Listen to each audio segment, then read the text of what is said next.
Bonjour et bienvenue dans mon journal de lecture. Aujourd'hui, Ce que nous sommes. Une bande dessinée signée Zep. Zep, l'auteur de Titeuf. Zep, dont j'avais parlé pour The End, un livre au fond assez proche de celui-ci, qui peut-être penche un peu plus du côté de la science-fiction, puisque nous sommes dans un monde futur, un monde où les humains sont augmentés. On parle beaucoup de ce genre de choses aujourd'hui. Et où la réalité elle-même n'existe plus vraiment, du moins pour les humains qui ont été augmentés. On retrouve au départ notre personnage principal qui se confronte à une baleine bleue. Les baleines bleues, on nous dit qu'il doit en rester une centaine. En effet, cet animal est en voie de disparition. Elle doit mesurer 30 mètres, peut-être plus, et peser au moins 30 tonnes. Pourtant, elle évolue avec la grâce d'une danseuse de l'Opéra de Paris. Voici cette danseuse. Et puis, nous avons non seulement la baleine, mais le requin. Et le requin qui, plus vrai que nature, mais pas vrai, va manger notre personnage. Et on se retrouve tout d'un coup dans ce monde où les gens ont des puces qui leur permettent de tout savoir sur tout constamment, et donc finalement de n'avoir plus rien à apprendre, et où ils peuvent se transformer, par exemple, en lion. Ils peuvent accomplir des gestes et réaliser des fantasmes assez inhabituels, ou du moins tout ce qui est possible, semble-t-il. Mais un bug, forcément, aura lieu dans ce monde qui, en augmentant les humains et en faisant de leur vie quelque chose de virtuel quasiment en totalité, eh bien, quand le bug survient, on découvre l'envers de la réalité. Tout d'un coup, notre personnage ne sait plus où il se trouve, il ne sait même plus lire parce que il n'a jamais appris à lire. On le voit ici, près du Data Brain Center. Évidemment, aujourd'hui, tout ce qui est data, big data est mis en avant. Et puis, brain, le cerveau, c'est aussi des champs de recherche extrêmement prolifiques. Mais tout d'un coup, le cerveau, justement, parce qu'il n'a pas été entraîné, parce qu'il a été mis en route d'une façon qui finalement n'a suscité aucun effort, eh bien, alors, putain, je ne sais plus lire. Qu'est-ce que je cherche, Et puis, tout d'un coup, noir. Mais ces humains augmentés ne sont pas les seuls humains. Et on va se retrouver chez les humains qui n'ont pas de puce, chez les humains qui vivent, j'allais dire normalement, mais dans ce monde-là, ça n'est pas si normal que ça, mais qui vivent comme nous. Et notre personnage, petit à petit, on l'appelle 13 parce qu'on ne sait pas son nom,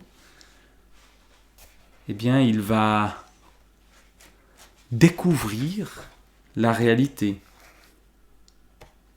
Découvrir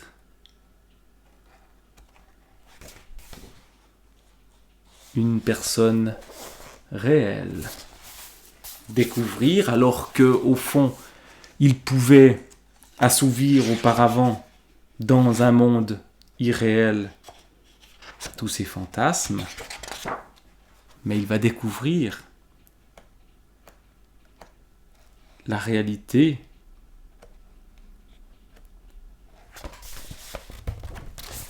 de l'amour. Et cette bande dessinée où le personnage va s'appeler Melville, même si peut-être n'est-ce pas le nom qu'il avait au départ, cette bande dessinée, elle nous renvoie à ce que risque peut-être notre monde. La thèse d'Hicham portait sur ce sujet. L'évolution de l'homme s'est arrêtée il y a 5000 ans. À partir de là, nous avons cessé de nous adapter. Nous avons bâti notre propre écosystème. Nous vivons plus longtemps, mais ce n'est pas grâce à l'évolution de l'espèce. C'est uniquement dû à la médecine, une évolution artificielle. En 5 millénaires, nous n'avons pas développé de sens nouveau. Nous vivons dans une hyper-technologie que presque aucun individu n'est capable de comprendre ou de maîtriser. Une illusion d'évolution, alors que nous sommes devenus plus fragiles que nos ancêtres. On voulait faire un humain augmenté. On a créé l'humain assisté, une régression. Mais ce qui s'est passé hier, tu es peut-être le signe d'un réveil. Un réveil. Je ne sais même pas si je suis en train de rêver. Non, Melville, tu existes. Nous existons, toi et moi, sans savoir pourquoi. C'est le problème. Tout ce qui vit sur Terre participe d'un plan extrêmement complexe. Regarde ce fruit. Son acidité est coordonnée avec le système digestif de l'oiseau qui va le manger, pour que celui-ci ait le temps de voler assez loin avant d'en digérer la pulpe et d'en éliminer la graine, qui tombera déjà enrobée d'engrais, ni trop près, ni trop loin, fera pousser un autre sureau et développera la forêt et toute la faune qu'elle abrite. Tout ce qui vit participe. Et nous, Hazel, tout ce qui vit, sauf nous. C'était la conclusion de nos recherches. Ce ne sont pas des anomalies neurologiques qui causent la dépression chez l'humain. C'est son inutilité.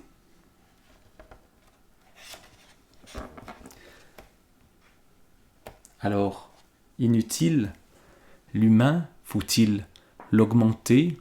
Faut-il retrouver une nature humaine?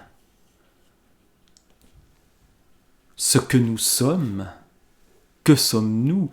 Voilà des questions essentielles que ce monde dystopique, ce monde de science-fiction, mais pas si éloigné de ce que certains veulent nous imposer, et nous imposent déjà, eh bien, posez cette question. Ce que nous sommes, que sommes-nous? Voilà une question qui est à remettre sans cesse sur la table face aux intelligences artificielles, face à la robotisation, face à la nature qui, aujourd'hui, s'éloigne de nous, dont nous nous éloignons, pour être plus précis. Que sommes-nous? Une bande dessinée, au fond, simple, avec des couleurs qui changent de temps en temps, mais monochromes dans certaines pages, pour poser cette question-là. Que sommes-nous? Alors je poursuis la réflexion, je la pose aussi à tous ceux qui regardent cette vidéo. Que sommes-nous? Ce que nous sommes. C'est